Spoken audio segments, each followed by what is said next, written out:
Hey guys, Thomas the Jr. here, aka Mustached. I'm here to review Christopher Robin. So this Disney movie follows, well, Christopher Robin as he starts off the movie with this classic book intro. And it starts off with him being a kid and getting ready to say goodbye to all of his classic friends, being Winnie the Pooh, Piglet, Tigger, Eeyore, Rue's mother. I forget what her name is, to be honest. I think the other two are like Rabbit and Hawk. I don't know if his name is Hawk, but or Owl. I think it's Owl. Anyways, so they sing their little song and about being together. And it's all nice and stuff. And they help send him off. Eeyore does a little thing for him or whatever, and then Piglet gives him a little gift as well. And then they start overeating, and then they all go to sleep. But Pooh decides to follow him, and he talks about what he loves to do and stuff of that nature. And they begin pretty early on saying the quote that pretty well emphasizes what this movie's moral ends up being, is doing nothing can sometimes lead to the very best something. And yeah, it's a more whimsical moral, not a very practical one. If that's just how it is. And they do kind of go into like how the real world is and stuff of that nature. But we see that Christopher Robin does grow up. He eventually finds a wife, gets her pregnant. They have a kid. The kid grows up approximately 5 or 6 years while he goes to war,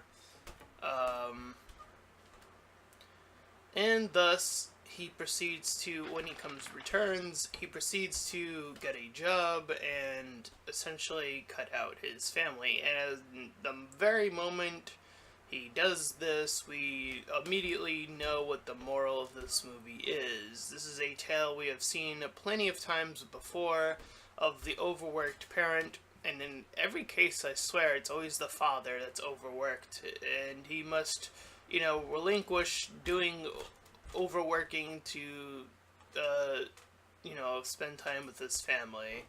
I can't name off anything off the top of my head that's the other way around, but nonetheless, if it does exist, let me know in the comments just so I can go, oh, that, okay. Or maybe I can just watch it and, yeah, that too. Anyways,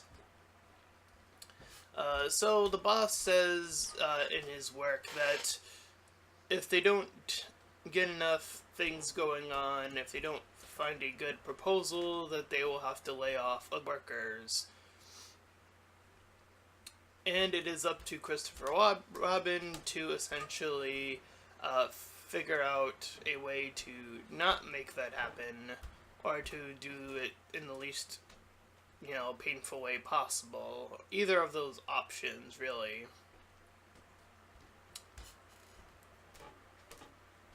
So, he kind of repeats what he said to, what the boss said to him, to his daughter, so he's kind of going under that wing.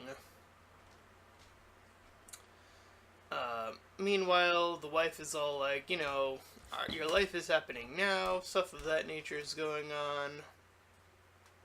And she starts to, the daughter starts to notice these little pictures, or a picture of Winnie the Pooh. And this, we then cut to Winnie the Pooh, doing his morning stoutness exercises, and doing a little song, his little stoutness exercise song. And he kind of forgot that he already ate all the honey, so he goes to he goes around trying to visit Piglet, but he notices that Piglet's not there, and then starts to realize that no one else is there. And he makes his way to this tree where this door is and goes through it, and he appears in the real world. Meanwhile, Christopher Robin ends up in the same location, and then they see each other once again. And as he's trying to deal with this situation, he's also trying to avoid his neighbor from doing this activity. I forget what it was, but nonetheless, Robin's freaking out that Winnie the Pooh is even here, and that he's causing a bit of a mess with all the honey that's left behind conveniently for him. And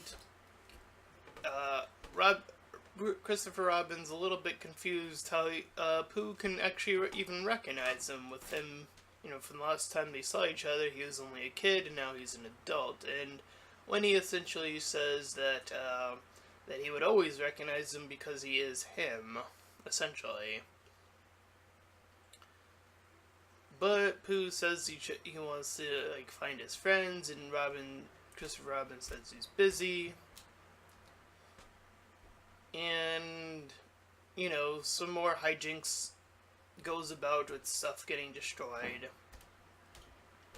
And, of course, Christopher Robin at this point wants him to return home. But along their little journey, he gets a little hungry. He wants a little red balloon. As they're boarding for this train, and gets a ticket. But then Pooh goes off on his own with the little balloon, and then more hijinks ensue where Robin has to chase him and then get Pooh from a kid, essentially. And, he's asked about the little case that he has with him, and then, he essentially says that it's a very important thing, essentially, and one of the most important things, at least for work's sake. So while they're waiting on the train, Pooh plays a little game and just passes by the time.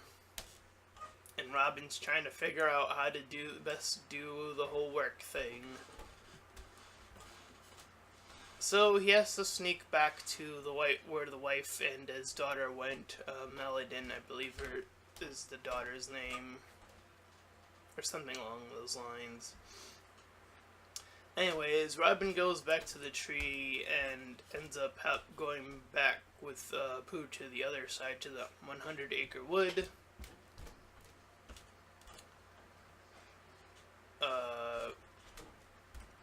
And Pooh says some interesting things along the way about him being able to get to a place by just leaving and being where he wants to be. While Christopher Robin's trying to use a compass, he's trying to be all, realistic and stay in that realm. So Christopher gives Winnie the Pooh the compass, and he's going in a direction. He's following it, and then he starts following their tracks, and they end up going in a circle. And in the process, Robin almost loses his notes, but then as soon as that happens, Pooh suddenly vanishes, and then Robin has to spend some time looking for him. And he starts to hear these elephant noises. I forget what the animal they keep referring to as. I know they mention it in one of the other movies, but I forgot what it's called. I know I wrote it in my notes somewhere, but I didn't write it immediately, so I do apologize for that. Anyway. So he ends up falling in this hole and then calling out for help. And then he gets knocked out. And then he somehow ends up in this, little puddle, I guess I'll call it. And, he wakes up, he sees Eeyore this time going down the river, picks him up, and starts moving. I think it's called effalumps. That's what I wrote in my notes anyway.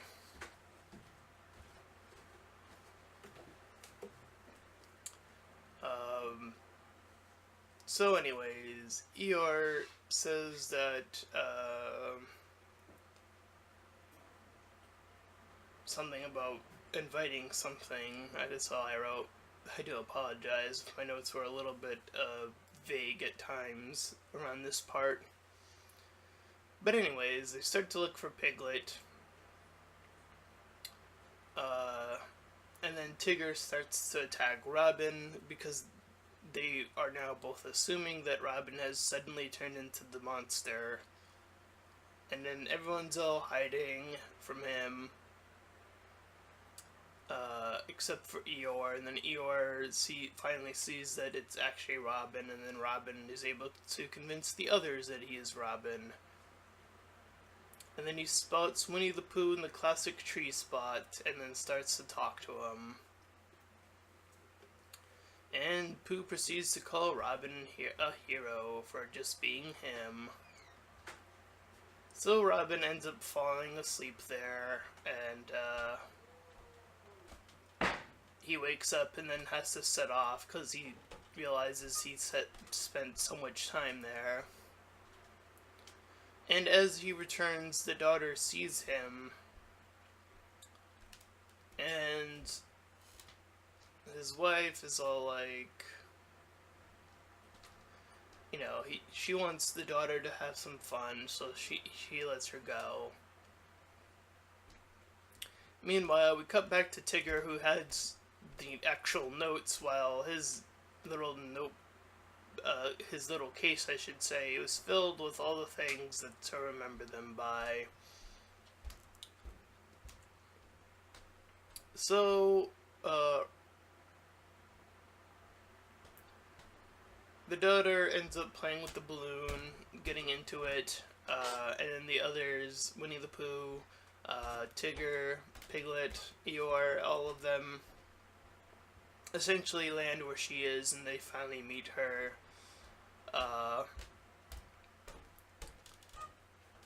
And thus, she eventually said, they eventually explain everything to her, and she's like, "Oh, I should help my dad out too." And along their little introductions, Tigger does his trademark Tigger song, I guess I'll call it. And after that little bit, she takes her bike and takes them along, gets to a train, and eventually the mother starts to see that a lot of time has passed, so she starts to look for her as well. But in the meantime, Robin is getting ready for his little meeting, and Robin tries to say the motto that the boss said, which is "nothing leads to more nothing." But Robin then goes into the meeting and eventually does say that doing nothing can lead to the very best something. Again, introducing that little bit into later on in the movie. So the daughter keeps moving, gets a little ride. Tigger is all freaking out because he's looking in the mirror, seeing himself, and that causes one of the cases that they're traveling in to fall. And while that's going on, they're causing more hijinks as more humans start to see them talking. That includes one of the drivers, a police officer, some other guy, all starting to see this going on. And Robin, he's setting up, has the case out, looking in it, trying to look about, and he sees that they see that the wife heads out. Anyways, Tigger ends up falling off and getting caught as on the car that the mother and the Christopher are in as they were riding towards uh, finding the daughter after he left the meeting. Sorry if I kept that little part vague. My notes got a little bit blah again. Anyways, so the mother updates Robin about what happened to their daughter, and she was very unconfident about everything being real until they had landed on the roof. So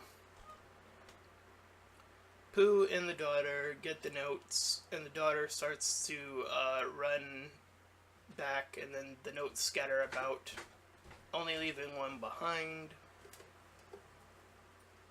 And thus, Reuben gets to her,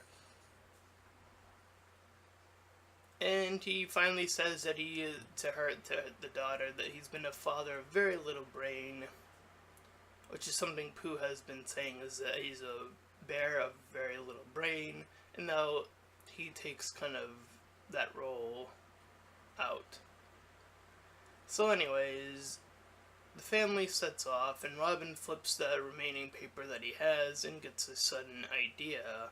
So he goes to the meeting, and once again uses the nothing leads to something rote, and says that since they are part of a luggage company, that if they plan more vacations, including themselves, that more people will buy their product and also lowering the price will also increase the amount of sales that they will get.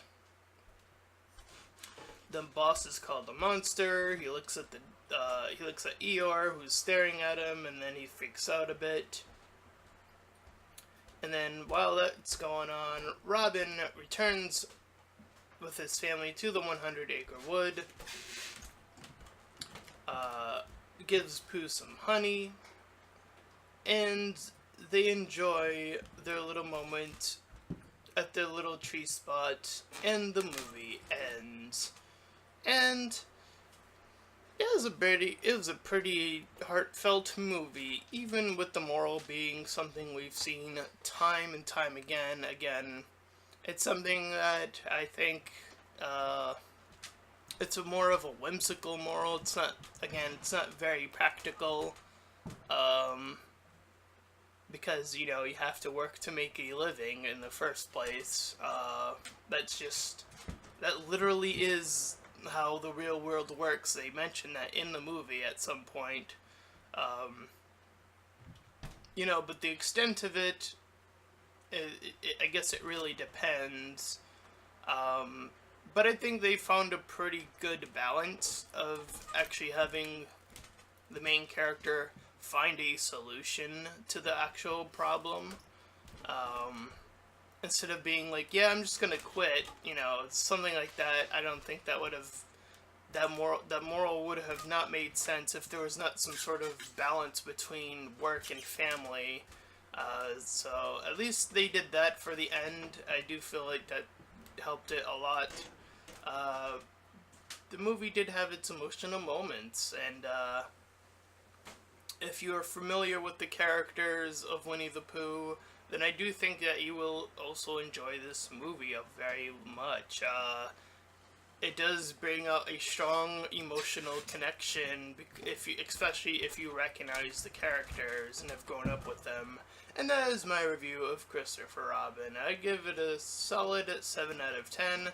And if you enjoyed this review, then please feel free to like, comment, and subscribe. Also, make sure to check out that link in the description. I'll head you over to my Patreon page, and any donations are greatly appreciated. And until next time, everyone, bye-bye.